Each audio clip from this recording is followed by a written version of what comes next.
All right, welcome back to another Wright Stew podcast. I am Paul Stewart. And I am Brian Wright, and we made it to Saturday.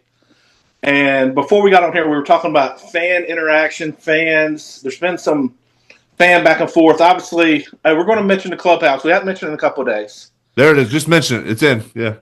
Duran got in trouble for yelling fag at a fan in kind of just a nonchalant way. And it made me think, some of the things that I've heard over the years. And, a lot of you suck. Hey, a lot of you should quit. A lot of, this and that. And so I was curious, Paulie, you've had some different experiences. I was curious what kind of experiences you've had in regards to fans. And were you a go back and forth guy? Were you go back and No, I never got into it with a fan ever. It was usually when I was getting yelled at, it was pretty well deserved. There was a few times when I was pitching, giving it up pretty early.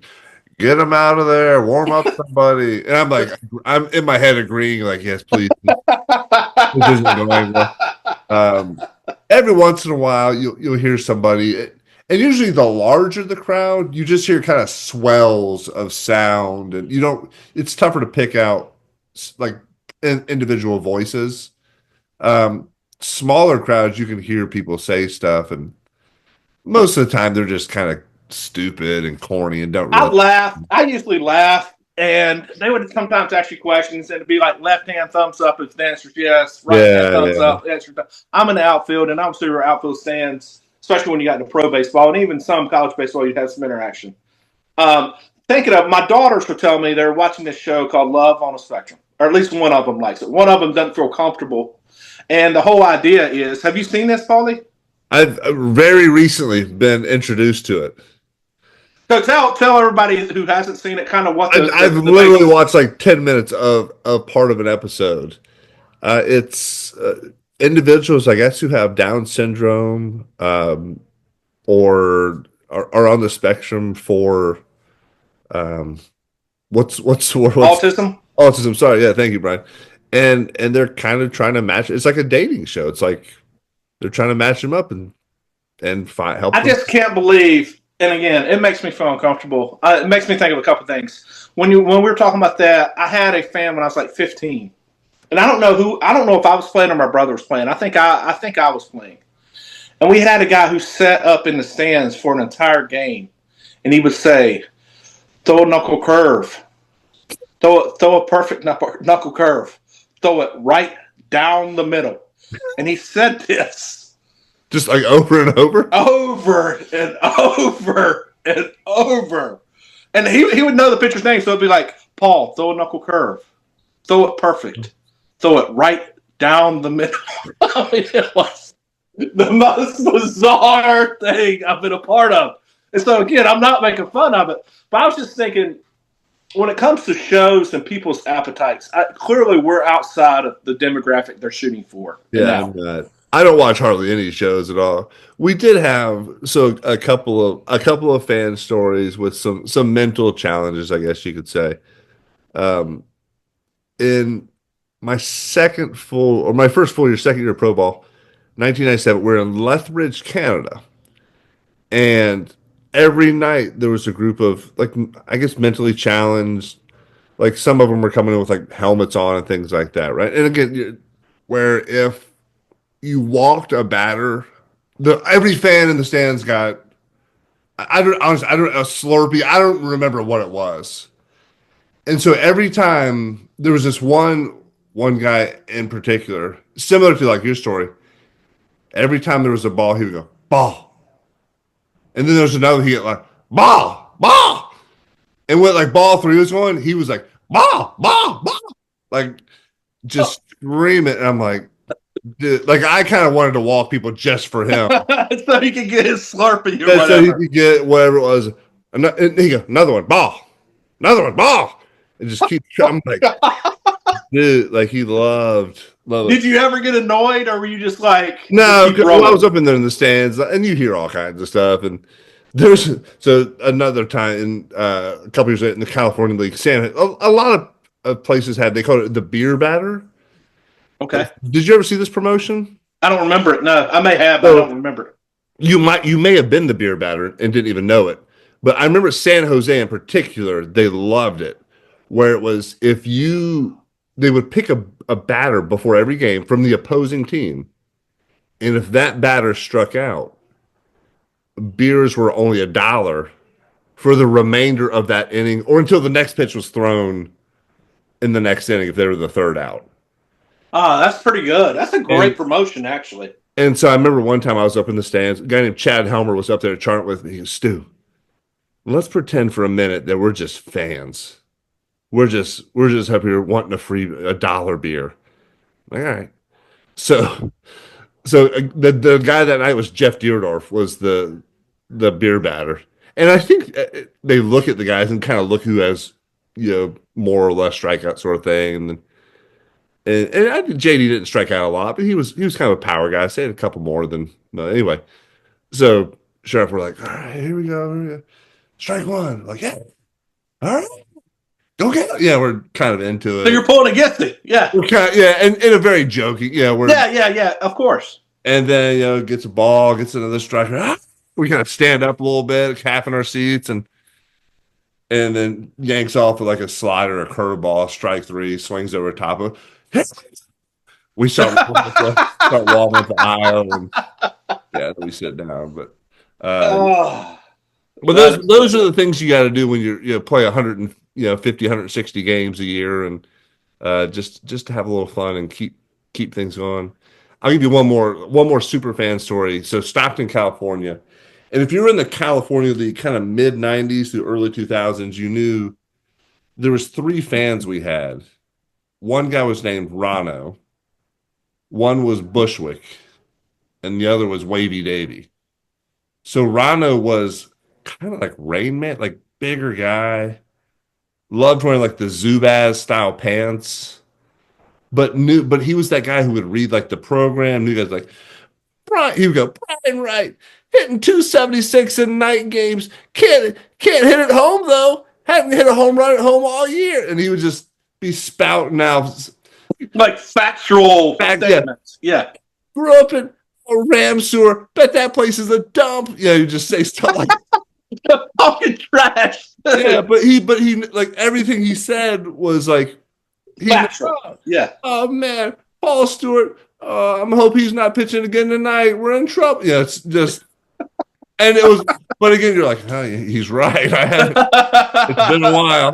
But then so Rano Bushwick was always hanging out with them.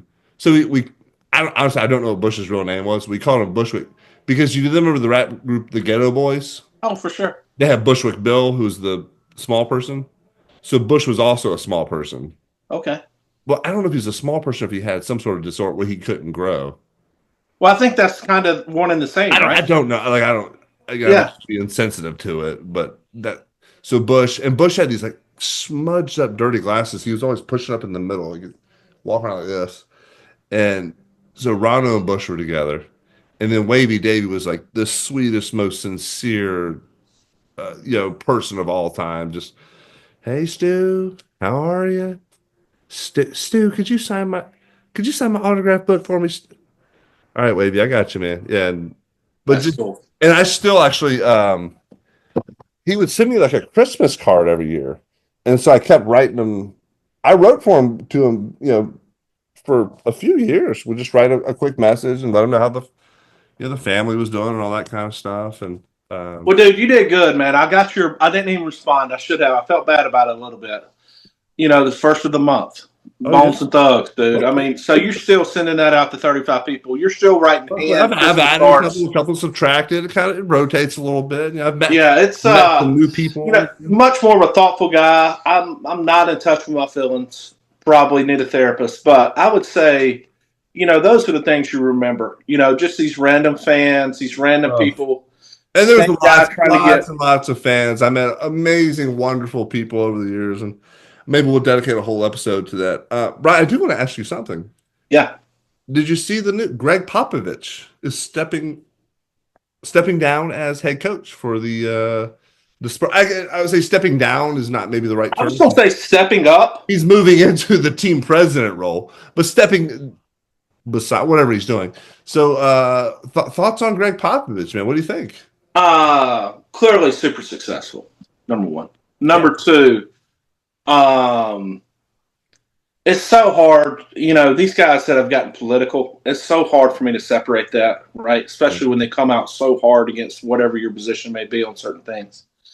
So it's kind of him and Kerr's kind of the same, but it's hard to argue with the success that he had with the Admiral, with Tim Duncan, with those guys. I mean, just a great deal of success. Clearly knows the game. Clearly knows how to manage personalities. You got LeBron James after 1 year in LA. There's with JJ Redick that he may be looking to move again, and so it's just he took two guys, two Hall of Famers from start to end of their career. I Yeah. mean, with the Admiral and with Tim Duncan, and there's Yeah, not. he adopted Robinson. So, Tim Duncan was there at the very beginning from. So, Popovich started 1996, 1997 was I his had him first. earlier in my mind. That's funny. So I thought he was early 90s. So he was Okay. an assistant from 88, the 88, 89 season, which I think was Robinson's first year.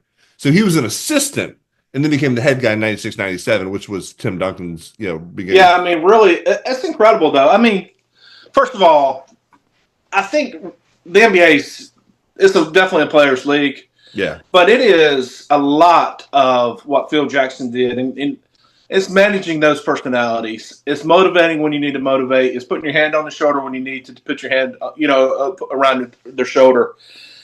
And it's not an easy job because you are limited by the talent that you have, but Yeah. you're also dealing with strong personalities and strong egos that you need to have to be able to get in front of 20,000 people and millions of people watching and be able to perform. You got to have some ego that comes along with you.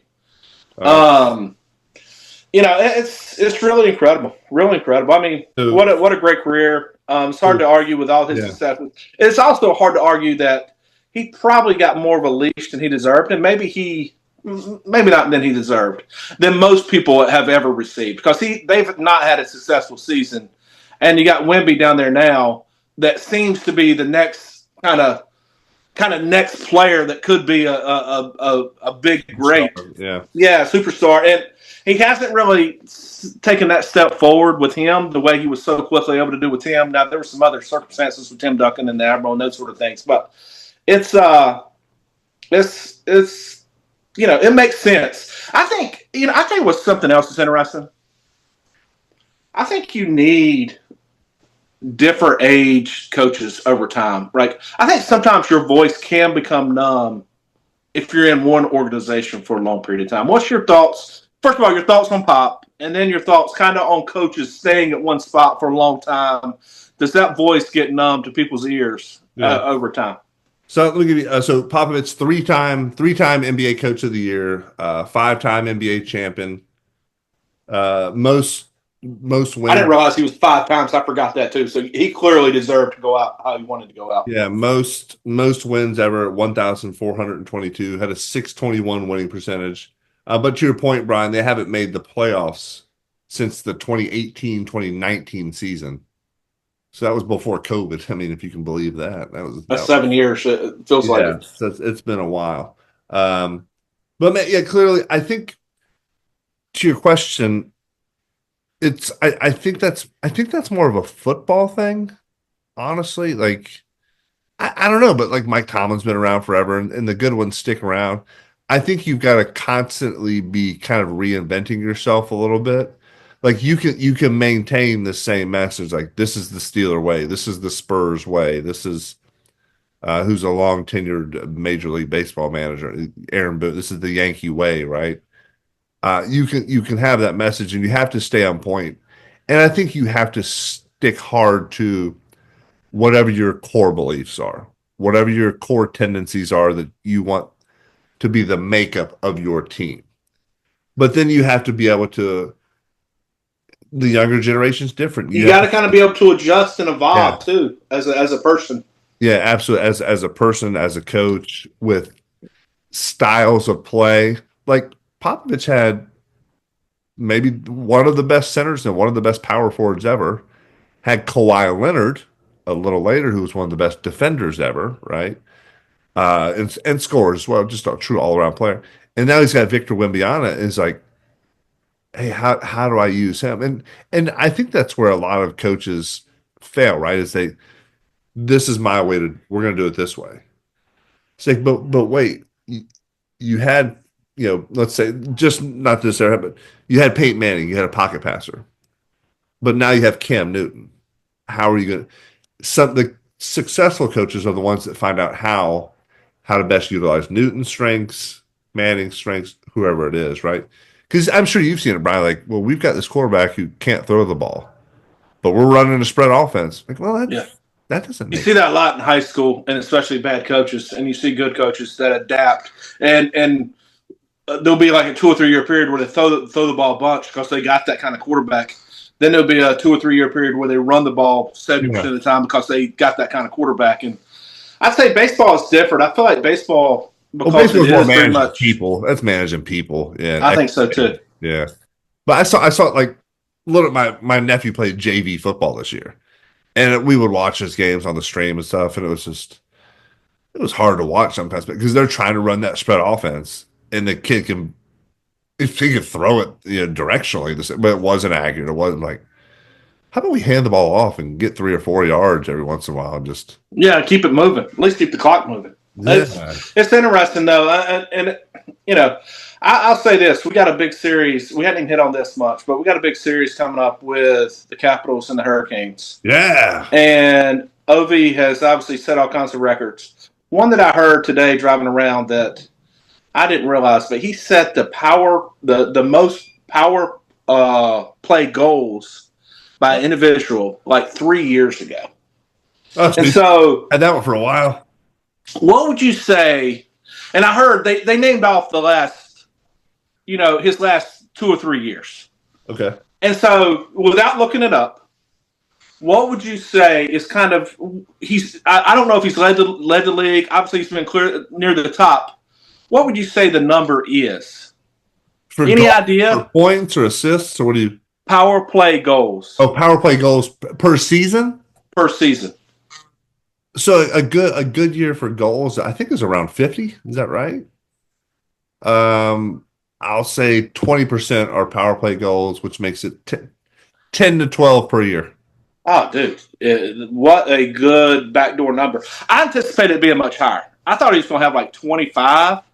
But I think last year he had 11. This year he has 14. And so just those numbers have over his career have accumulated. He passed, the great one a long time ago, Wayne, in regards to that. And that stat, I just, there's a power play every game, it feels like, and probably 3 or 4. And a lot of those same guys are on the power play. I just anticipated those numbers being higher. Yeah. Well, I mean, you only get so many chances. It's not because the whole game's a power play, right? But few minutes. No, you're right. I didn't. Yeah, you obviously nailed it. I mean, he was 11 last year, 14 this year, and I think that 12 to 14 range is kind of really solid years. You just it's going to be really interesting how we match up with these guys going forward. I need you to figure out how to get us tickets. That's why I brought that back up. Okay, we'll work on that. We'll make that happen. And any games going on today, Brian? I haven't seen. I've been busy. Life. I'm sure there's some games. Obviously, NC State. There's definitely games going on. Yeah. Who Wolfpack got this weekend? They're at Miami, and they played last night. And we're recording this as we're trying to figure out the score. They were down 1. They were down 5-4 as we were starting this. And so we'll see how they turn out. But it's a big series. I mean, They lost a midweek game. They seem to go on some weird streaks. I don't love switching out batting orders. And they do. Avan is traditionally really steady how he's done it. But he's having another guy catch and maybe a little bit better catcher. His catcher, who's a really good hitter, is DHing. But something's not happening right. They're not scoring runs, at least these last couple of games. So it'll be interesting to see. I don't like messing with mojo when things are going really well. Yeah. I'm a big believer. Hey, if you did this routine, and again, I'm not superstition. Yeah, that's what I was thinking. That's exactly the word I was. They They took the word superstition out of like baseball vernacular because it's like that makes it sound hokey and But again, I'm big. I'm not superstitious. That's the word I was looking for. It's not even that difficult of a word. I don't think it's SAT word. But I yeah, am big and the not best changing what's working. one of the best lines ever. I'm not superstitious. I'm just a little stitious. Hey, get us there. Get us out on that, baby. Absolutely. So, hey, thank you all for listening today. Make sure you like, subscribe, follow us on all the socials and podcasts and all that fun stuff. Hey, leave us a review. Give us some positive feedback. We appreciate that. Or negative. We'll take negative too. Sure, we'll take whatever we get. Yeah. All right. All Hey, right. out. Go back. Go Tigers.